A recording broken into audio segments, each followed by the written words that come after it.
à vous, monsieur.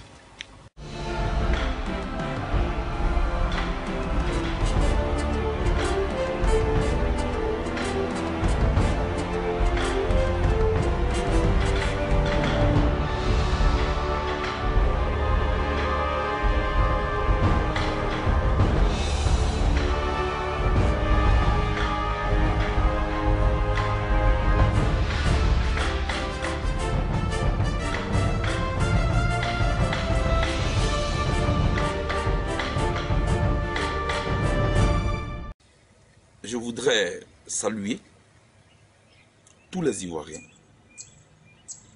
toutes les Ivoiriennes, mais aussi tous les Africains du monde entier qui suivent de près la crise ivoirienne. Je m'incline devant la mémoire de toutes ces innocentes victimes de la crise post-électorale en Côte d'Ivoire, mais de toute la crise depuis 2002 jusqu'au moment où je vous parle. Il y en a qui sont vivants et qui portent encore les séquelles et qui vivent encore les douleurs de cette crise. Douleurs physiques, mais aussi douleurs morales.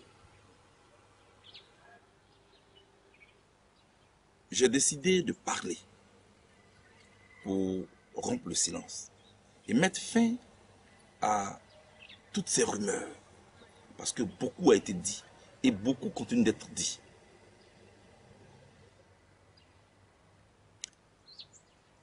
Le silence, dit-on, a souvent des relents de trahison et de complicité.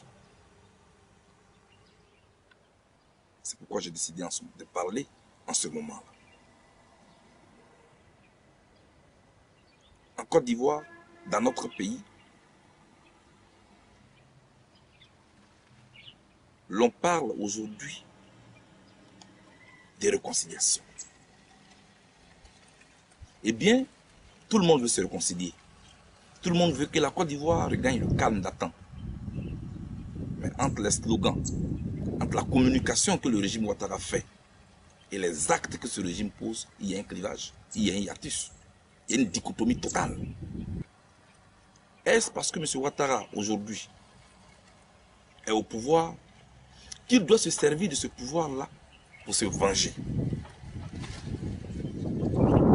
Se servir de ce pouvoir-là pour régler des comptes à travers la justice, mais aussi à travers les hommes en armes. Parce que tous ceux qui, d'une manière ou d'une autre, ont participé à la campagne de Gbagbo Laurent sont traqués, sont poursuivis, sont tués, leurs comptes sont bloqués. Et on les accuse d'être à la base de toutes les souffrances de la Côte d'Ivoire aujourd'hui. À croire que de 2000 jusqu'au moment où je vous parle, c'est le président Gbagbo seul qui a géré cette Côte d'Ivoire-là. Mais non. Tous les cadres qui ne sont pas originaires du Nord ont été chassés du Nord. Ils sont instituteurs, ils sont médecins, ils sont policiers, ils sont gendarmes. Ils sont de l'administration de la Côte d'Ivoire. Et ils ont été chassés de toutes les zones sous contrôle des hommes en armes. À Abidjan, où ils se sont réfugiés, leurs domiciles ont été saccagés, ont été incendiés. Ceux qui ne l'ont pas été sont aujourd'hui occupés par des hommes en armes, qui n'ont ni titre. Quand on vous chasse d'Abidjan, le seul lieu qui vous reste, c'est votre village. Ces villages, hélas, sont incendiés aussi. Et les parents sont en brousse. On décide, en plus de cela, de payer les gendarmes et les militaires main à main. C'est-à-dire au guichet. C'est du jamais vu. Comment peut-on payer des fonctionnaires d'État au guichet? Et les banques? Quel est leur travail? Et c'est dans cette atmosphère-là qu'on parle de réconciliation. Je voudrais d'abord que l'on nous explique qui a tué Désiré Tagoro. Pourquoi a-t-il été tué? Tézé Tago n'est pas un militaire. Pourquoi a-t-on traité le gouverneur d'Akouli Tablé de cette manière? Et Gbagbo Laurent plus là est en prison. Afin Guessa est en prison. Simone Gbagbo est en prison. Akin Gbo est en prison. Akin Gbo, cet éminent intellectuel dont la seule faute est de soutenir Gbagbo Laurent.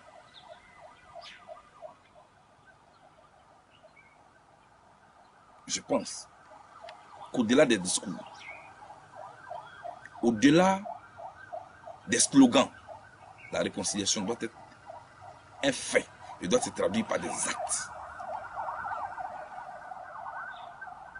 C'est pourquoi je voudrais lancer cet appel au régime de M. Ouattara pour lui dire que quand on a la tête d'un État, on enlève sa veste, son manteau, j'allais dire, des présidents des partis politiques. Et on évite d'instrumentaliser la justice.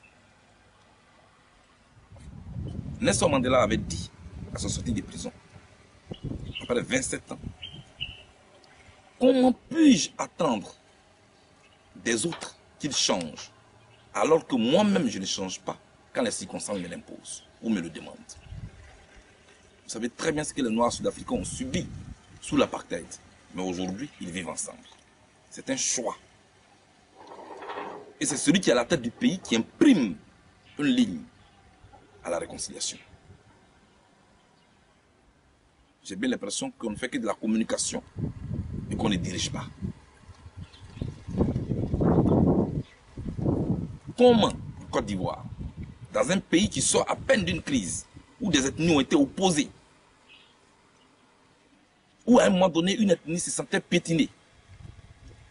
Aujourd'hui, vous avez un président de la République qui est du Nord, un premier ministre qui est du Nord, un ministre de l'Intérieur qui est du Nord, un ministre de l'Industrie du Nord, ministre de l'Agriculture du Nord, le secrétaire général du gouvernement du Nord, le directeur administratif et financier de la présidente de la République, qui est du Nord, mais qui est de plus grave, est le petit frère du président de la République. Le directeur général du port autonome d'Abidjan, du Nord, le directeur général du port autonome de San Pedro, du Nord. La plupart des ambassadeurs nommés à l'extérieur sont du Nord. La plupart des directeurs généraux sont du Nord.